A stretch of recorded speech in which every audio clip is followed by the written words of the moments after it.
Hello दोस्तों, स्वागत है आपका सीयूईटी सीरीज में मेरे यूट्यूब चैनल पे। गाइज, मेरा नाम है अर्जुन और आज हम डिस्कस करने वाले हैं चैप्टर नंबर 6 यानी कि बीएसटी चैप्टर नंबर 6 स्टाफिंग के 50 मोस्ट इंपॉर्टेंट एमसीक्यूज जो कि आपके सीयूईटी के एग्जाम के लिए काफ़ी ज़्यादा इंपॉर्टेंट है। इसका मैंने चैप्टर नंबर 6 का detailed one shot video revision के पॉइंट ऑफ व्यू वाला के लिए अपने इस चैनल पे आज ही अपलोड करा है। आप पहले जाकर के उसको देखो, अच्छे से डिटेल्ड में रिवीजन करो, फिर आपको एमसीक्यूज प्रैक्टिस करने हैं। ठीक है जी, तो चलिए जल्दी से फिर स्टार्ट करते हैं बिना किसी देरी के। वीडियो को लास्ट तक ज़रूर देखना।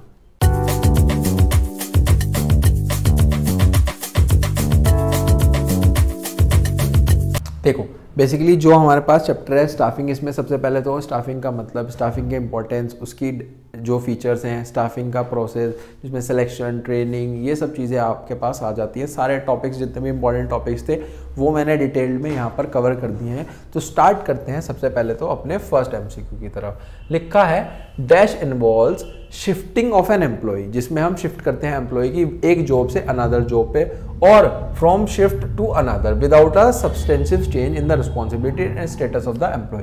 क्या आप सिंपल क्या कर देते हो, हमारे पास एक जॉब से दूसरी जॉब को क्या कर देते हो, शिफ्ट कर देते हो। तो प्रमोशन होता है? नहीं सर। ट्रांसफर होता है? बिल्कुल सर, ट्रांसफर कहलाता है ना।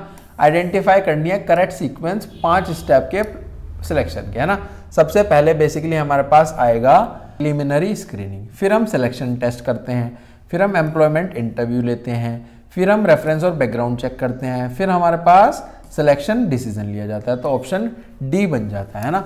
नेक्स्ट पे चलते हैं। Dash lead to shifting an employee to higher position carrying higher responsibility. जब आप किसी को शिफ्ट करते हो हायर पोजीशन पे, अभी वो सुपीरियर था, अभी वो सबॉर्डिनेट था, अब वो सुपीरियर बन चुका है, तो प्रमोशन कहलाता है सर, है ना। आगे चलते हैं। No fresh idea will come under. Fresh idea कहाँ पर नहीं आता है? जब हम इंटरनल रिक्रूटमेंट करते हैं, क्योंकि वही लोग होते हैं ना। एक्सटर्नल सोर्स ऑफ रिक्रूटमेंट में क्या आ जाता है? एक्सटर्नल सोर्स ऑफ रिक्रूटमेंट में सर आ जाता है हमारे पास डायरेक्ट रिक्रूटमेंट और कैजुअल कॉलर्स। कैंपस रिक्रूटमेंट आ जाता है, ये दोनों बेसिकली एक्सटर्नल होते हैं। तो ऑप्शन बन जाएगा ए, बी और सी। और ट्रांसफर और प्रमोशन इंटरनल होते हैं, तो ये ऑप्शन नहीं आएगा, है ना। आगे चलते हैं। To find out the potential of learning new job in the candidate, कि एक कैंडिडेट हमारे पास नई जॉब को किस तरीके से, कितने अच्छी तरीके से लर्न कर पा रहा है, कितना उसका पोटेंशियल है। ये कौन सा टेस्ट कहलाता है? Intelligent test? No. Trade test? No. ये तो आईक्यू चेक करता है। एप्टीट्यूड टेस्ट आ जाता है इसके अंदर, है ना। आ जाता है employees learn their job on the equipments they will be use but the training is conducted away from the actual work place. के एक्चुअल वर्क प्लेस से अलग ट्रेनिंग होती है। तो बेसिकली क्या कहलाता है? ये कहलाता है वेस्टिब्यूल ट्रेनिंग कहलाता है ना। बेसिकली हम डमी बना करके, डमी मॉडल बना करके ट्रेनिंग देते हैं।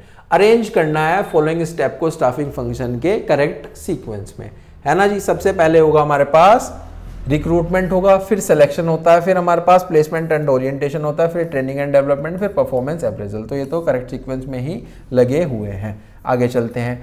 Identify on the job training method in which educational institutions और बिजनेस फर्म कोऑपरेट करते हैं, प्रोवाइड करते हैं प्रैक्टिकल नॉलेज और skills to the selected candidates on regular study of the prescribed period. ये बेसिकली क्या कहलाता है? ये कहलाता है इंटर्नशिप ट्रेनिंग कहलाता है ना। प्रैक्टिकल नॉलेज सीखने के लिए मिलती है, स्किल सीखने के लिए मिलती है ना।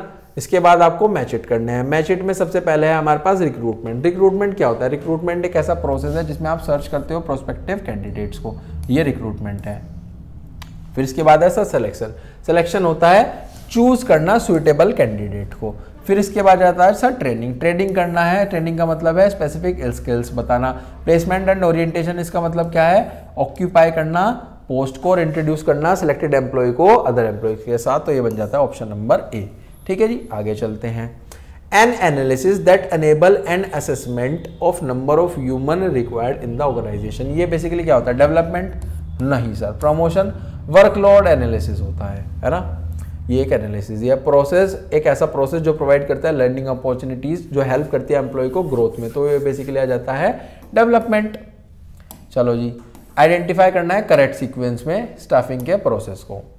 सबसे पहले होती है एस्टिमेटिंग मैन पावर रिक्वायरमेंट, फिर उसके बाद होती है रिक्रूटमेंट, फिर उसके बाद आ जाता है सर सिलेक्शन करते हैं, फिर उसके बाद प्लेसमेंट एंड ओरिएंटेशन करते हैं, फिर ट्रेनिंग एंड डेवलपमेंट करते हैं। तो ऑप्शन नंबर सी हमारे पास यहाँ पर बन जाता है।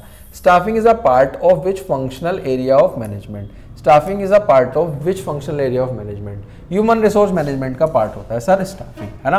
इसके बाद केस आपको पढ़ना है। केस के बाद नीचे ऑप्शन में क्वेश्चन गिवन है कि कॉन्सेप्ट बताना है जो मिस्टर अविनाश ने लगाया है, यूज करा है, when he analyse the need for number and type of workers required. तो बेसिकली यहाँ पर हम देखते हैं कि अविनाश एक वाइस प्रेसिडेंट है मैन्युफैक्चरिंग यूनिट में, जो कि मैन्युफैक्चर करती है गारमेंट। वाइस प्रेसिडेंट होने के साथ साथ उसे कुछ जिम्मेदारी दी गई एफिशिएंसी बढ़ाने की और प्रोडक्शन बढ़ाने की। चलो जी आगे बढ़ते हैं। उसके बाद लिखा गया कि उसने ऑब्जर्व करा जो हमारे पास मैनेजर है रिलाइड करते हैं पर्सनल जजमेंट पे, जैसे वो अटेंड करते हैं प्रॉब्लम्स को, है ना। तो उसने रिकमेंड करा वर्क स्टडी और एफिशिएंसी भी बढ़ाई है। उसके बाद लिखा गया है also notice that management was not honouring there commitment. फिर उसके बाद लिखा है हिज स्टडी टू सर्वे, उसने सर्वे करा है कि डिमांड इंक्रीज हो रही है डाइवर्सिफिकेशन से। तो उसने क्या करा, डाइवर्सिफिकेशन करा, डिविजन्स बनाए गारमेंट और फुटवियर में, हैंडबैग्स में डिविजनल मैनेजर्स रिस्पॉन्सिबल करे गए परफॉर्मेंस के लिए। हर एक डिवीजन को सेल्फ कंटेमिनेटेड करा गया विद रिस्पेक्ट टू कुछ फंक्शंस के लिए, जैसे प्रोडक्शन, परचेज और finance, marketing. Now he decided to fill the various positions. Fill करने के लिए उसने क्या करा, right persons for this he registered at naukri.com। तो बेसिकली बताना है यहाँ पर, एनालाइज करना है। एनालाइज करने के बाद कौन सा यहाँ पर लग रहा है, यहाँ पर लग रहा है सर वर्कलोड एनालिसिस। क्या लग रहा है सर, वर्कलोड एनालिसिस, है ना। उसके बाद है dash refers to vertical shifting of employees in the organisation. जब भी हमारे पास शिफ्ट होते हैं, वर्टिकल शिफ्ट होते हैं, वर्टिकल का मतलब है ऐसे ऊपर की तरफ, है ना, तो आ जाता है हमारे पास प्रमोशन। फिर है हमारे पास मैच द कॉलम, आपको मैच इट करने हैं। Indicator of a persons learning ability, ये बेसिकली क्या होता है, ये होता है सर इंटेलिजेंट टेस्ट। फिर उसके बाद आ जाता है sir provide clues to a persons value system, ये बेसिकली होता है हमारे पास ये पर्सनैलिटी टेस्ट। फिर है measurement of individual potential for learning new skills, ये हो जाता है सर एप्टीट्यूड टेस्ट। फिर उसके बाद आ जाता है indicator for the pattern of involvement of a person, ये आ जाता है सर ये डी का सेकंड, है ना। तो ऑप्शन बन जाता है बी। आगे चलते हैं 18 की तरफ। आपको अरेंज करना है फॉलोइंग स्टेप को सिलेक्शन प्रोसेस के करेक्ट सीक्वेंस में, है ना। सीक्वेंस है, सबसे पहले है प्रिलिमिनरी स्क्रीनिंग होगी, फिर सर सिलेक्शन टेस्ट होता है, फिर एम्प्लॉयमेंट का इंटरव्यू लिया जाता है, फिर रेफरेंस एंड बैकग्राउंड चेक करा जाता है, फिर सिलेक्शन डिसीजन होता है। तो ऑप्शन नंबर बी हमारे पास बन गया है। Analysing existing employees is known as, ये है बेसिकली हमारे पास क्या होता है, वर्क फोर्स एनालाइज, यानी कि आप अपने वर्क फोर्स को एनालाइज कर रहे हैं। Professional institute send their students to corporate sector for doing, जो भी हमारे पास प्रोफेशनल इंस्टीट्यूट्स होते हैं वो अपने स्टूडेंट्स को कॉर्पोरेट सेक्टर में भेज देते हैं ताकि उन्हें इंटर्नशिप कर सके वो वहाँ पर, और इंटर्नशिप में स्टाइपेंड मिलता है ना। आइडेंटिफाई द एस्पेक्ट बताना है स्टाफिंग का, that is a process of searching, जिसमें हम सर्च करते हैं एम्प्लॉयज़ को, स्टिमुलेट करते हैं उन्हें अप्लाई करने के लिए जॉब पोजीशन में। तो बेसिकली हमारे पास होता है रिक्रूटमेंट। केस पढ़ना है, mister Rahul must be looked after by which department. तो हम यहाँ पर देखते हैं कि राहुल है एक मैनेजमेंट ग्रेजुएट है जो कि XYZ रबर लिमिटेड में काम करता है पिछले 10 साल से। His performance is always consistent and many times उसको क्या मिलता है, बेस्ट एम्प्लॉय का अवार्ड मिलता है मैनेजमेंट की तरफ से। पर पिछले 2 साल से ये ऑब्जर्व करा गया कि उसकी जो परफॉर्मेंस है वो कम होती जा रही है ना जी। फिर उसके बाद लिखा गया है कि the department tried to identify, department ने ट्राई करा आइडेंटिफाई करने का कि रीजन कि क्यों उसकी लो परफॉर्मेंस है, but did not much information, उन्हें कोई भी इन्फॉर्मेशन नहीं मिली। पर इन रिसेंट मंथ्स, कुछ पिछले महीनों में, some employees had shown disappointment on present leadership pay system and communication, may be it was reason of low performance of Rahul, ये बेसिकली राहुल का लो परफॉर्मेंस हो सकता है। तो mister Rahul problems must be looked after by which department, किस department ने देखा है, ये देखा एम्प्लॉयज ने, यानी कि HR डिपार्टमेंट ने। चलो जी आगे चलते हैं। Payment of salary wages to employees according to piece work, ये क्या कहलाता है, ये कहलाता है परफॉर्मेंस बेस्ड प्लान कहलाता है। आगे चलते हैं जी। The concept which involve growth of individual in all respect, के जो भी हमारे पास एक ऐसा कॉन्सेप्ट बताओ जिसमें ग्रोथ बताई जाती है इंडिविजुअल की, हर किसके रिस्पेक्ट में, डेवलपमेंट के। आगे चलते हैं। Which of the following is not, which of the following is the most serious problem that might arise due to excessive reliance on internal recruitment. High labour turnover, no. Labour lack of motivation, reduce job performance, ये हो जाता है। आगे चलते हैं। आपको method बताना है रिक्रूटमेंट का, जिसमें बायोडाटा लगाया जाता है लार्ज नंबर ऑफ कैंडिडेट्स का और रिकमेंड करा जाता है suitable names to their clients, तो यह जाता है प्लेसमेंट एजेंसीज। फिर उसके बाद है आपको अरेंज करना है फर्स्ट 5 स्टेप्स स्टाफिंग प्रोसेस के। चलो जी, सबसे पहला होगा एस्टिमेटिंग मैन पावर रिक्वायरमेंट, फिर होता है रिक्रूटमेंट, फिर सर उसके बाद होता है सिलेक्शन हम करते हैं, फिर उसके बाद प्लेसमेंट और ओरिएंटेशन, फिर ट्रेनिंग एंड डेवलपमेंट। तो ऑप्शन बना है सर ए। ठीक है जी, आगे चलते हैं।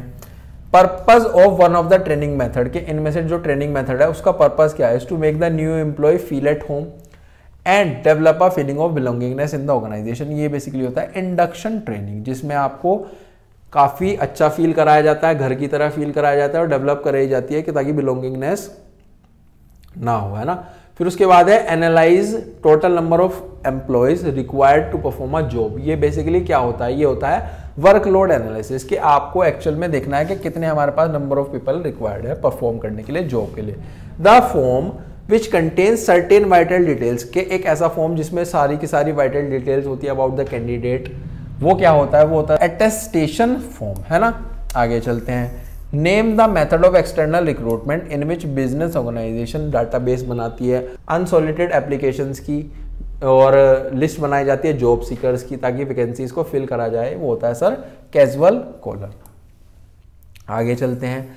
Ruskin the sales supervision of MTS limited है in the process of selecting salesman, वो एक इस प्रोसेस में कि सेल्समैन सेलेक्ट करना है फॉर एज यूनिट। अरेंज करने हैं आपको स्टेप्स, क्या क्या स्टेप्स हो सकते हैं सर? सबसे पहले तो रेफरेंस और बैकग्राउंड चेक होगा, फिर उसके बाद सिलेक्शन डिसीजन लिया जाएगा, फिर सर उसके बाद मेडिकल एग्जामिनेशन होगा, फिर उसके बाद जॉब ऑफर दिया जाएगा, फिर कॉन्ट्रैक्ट ऑफ एम्प्लॉयमेंट, यानी कि ऑप्शन नंबर 1 यहाँ पर बन जाता है।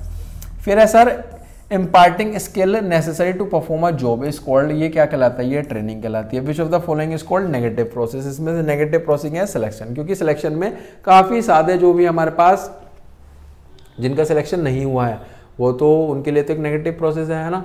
To know the emotions and value of the candidate के अगर आपको इमोशंस और वैल्यूज आपको पता करनी है तो कौन सा टेस्ट करना होता है? वो करना होता है सर पर्सनैलिटी टेस्ट, है ना।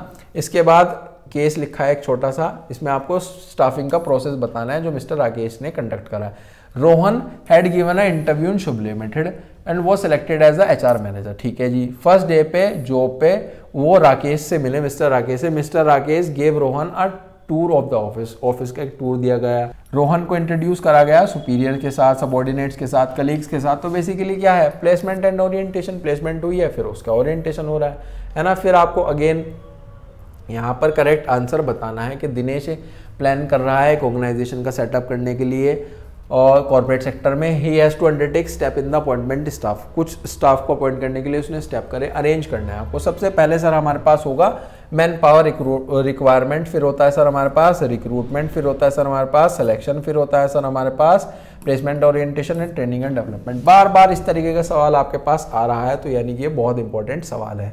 The suitable method of external recruitment for getting unskilled labour, ये बेसिकली क्या होता है? ये सो होता है सर हमारे पास labour contractors. Duplicate model is prepared, duplicate model किस में बनाया जाता है? बनाया जाता है सर वेस्टिब्यूल स्कूल में ताकि ट्रेनिंग दी जा सके। Trainee work under the guidance of master worker under which method, वो करता है सर अप्रेंटाइसशिप में। पहले तो जो मास्टर है वो काम करके बताता है, फिर धीरे धीरे जो मास्टर है वो ऑब्जर्वर बन जाता है ना। ये मेथड बताता है। अगेन एक मैचेट है हमारे पास। इंटेलिजेंट टेस्ट बताओ क्या होता है? ये साइकोलॉजिकल टेस्ट होता है। ए का होगा हमारे पास third. B aptitude test, B aptitude test ये शो करता है इंडिविजुअल की पोटेंशियल शो करता है। पर्सनैलिटी टेस्ट शो करता है, क्लू शो करता है हमारे पास, है ना। और जो ट्रेड टेस्ट है वो ये शो करता है स्किल्स ऑफ द इंडिविजुअल, तो ऑप्शन ए बना। Recruitment from educational institution is a well establish practice of business, ये एक वेल एस्टेब्लिश प्रैक्टिस है बिजनेस की। यहाँ पर एक्सटर्नल रिक्रूटमेंट आपको बताना है कौन सा लग रहा है। यहाँ पर लग रहा है सर कैंपस रिक्रूटमेंट, है ना। The information technology department, IT जो डिपार्टमेंट है हाईटेक लिमिटेड का, उसने कुछ वैकेंसीज निकाली है साइबर सिक्योरिटी में। जो ह्यूमन रिसोर्स डिपार्टमेंट है कंपनी का, उसने डिसाइड करा है रिक्रूट करने का फ्रेश इंजीनियर और graduates IT from IIT universities. तो ये रिक्रूटमेंट कौन सा है? कैंपस रिक्रूटमेंट, डायरेक्ट यूनिवर्सिटीज़ से वो वहाँ पर हमारे पास लोगों को हायर कर रहे हैं। Which method of training is economical, सबसे ज़्यादा इकोनॉमिकल कौन सा होता है? वो होता है सर इंटरनल, क्योंकि उसमें कोई भी खर्चा नहीं होता है, ट्रांसफर होगा, प्रमोशन होगा, इंटरनल सोर्स ये है ना। उसके बाद है the candidate who has applied for job can clarify his queries during, कैसे वो अपनी क्वेरीज जो है वो कर सकता है टेस्ट में? नहीं सर, एम्प्लॉयमेंट इंटरव्यू में कर सकता है वो। External source of recruitment does not include, external source of recruitment में क्या नहीं आता है सर, है ना? कैजुअल कॉलर्स ये तो आता है, ये नहीं होगा। एम्प्लॉयमेंट एक्सचेंज ये भी आता है, ये भी नहीं होगा। ट्रांसफर ये इंटरनल का है। और प्रमोशन तो सी और डी, सी और ई, है ना? आगे चलते हैं 47 visit by senior manager to various professional college to search for the prospective candidates is called campus recruitment, campus recruitment के लिए जाते हैं। 48 appointment is as per the requirement and satisfaction of the job, this is related to which importance of staffing बतानी है। Filling the role of obtaining, नहीं। Place करना right person को right job पे, ये बिल्कुल सही बात लिखी है। स्टाफिंग इज फॉर, स्टाफिंग छोटी ऑर्गेनाइजेशन के लिए होती है, बड़ी ऑर्गेनाइजेशन के लिए होती है, छोटी ऑर्गेनाइजेशन के लिए होती है, और जो ह्यूमन रिसोर्स मैनेजमेंट होता है वो बड़ी ऑर्गेनाइजेशन के लिए होता है। तो बेसिकली यही थे हमारे पास 50 MCQs। आई होप आपको बहुत अच्छे से समझ में आया होगा। यहीं पर हमारा जो चैप्टर है उसके इंपॉर्टेंट MCQs है वो कंप्लीट हो जाते हैं। आई होप आपको बहुत अच्छे से समझ में आया होगा। इससे रिलेटेड मैंने आज एक वन शॉट का वीडियो अपने चैनल पर अपलोड करा है, आप जा करके उसको भी अच्छे से देख लेना अगर आपने ये चैप्टर अभी तक रिवाइज नहीं करा है। और दोस्तों के साथ अपने शेयर करें इस वीडियो को। कोई भी डाउट आता है कमेंट सेक्शन में आप पूछ सकते हो। चैनल को ज़्यादा से ज़्यादा सब्सक्राइब करें। मिलते हैं नेक्स्ट वीडियो में। Till then thank you.